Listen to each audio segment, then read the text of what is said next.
I am the executive director at the Kalamazoo Civic Theatre, and that it kind of all the roles fold up into mine, but mostly I'm really in charge of the daily operations of the theater and running it, the business end of things. One of the things that Fallon had said to me was she was very interested in my bio and my background because I haven't always been in theater administration.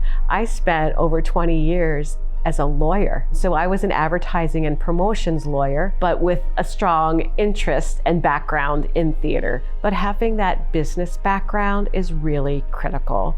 You know, it takes a lot to run the theater, and it takes a good, strong business background, and I feel like that's really helped.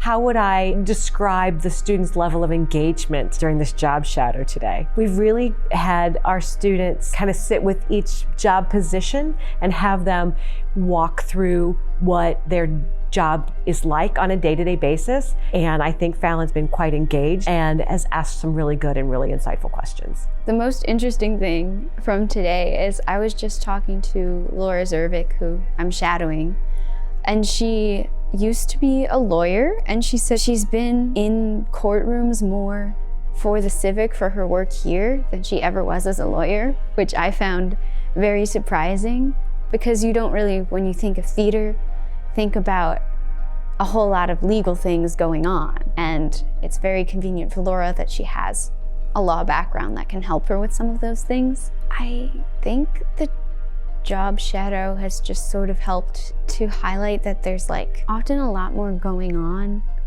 in any given area than you think there is. And also you're not stuck with a career that you go to school for, like even for a long time. Like Laura said, she sort of just stumbled into her role here and then was just like connected with it. And so then she's still here. It sort of gives me faith that I'll like find something eventually that I like. I would recommend job shadowing just because it's an opportunity to talk to people and sort of understand like what might go into a job. I think it's very easy to like have an idea of what's happening, but then like especially here, there's often a lot of different things that aren't exactly what you would have expected.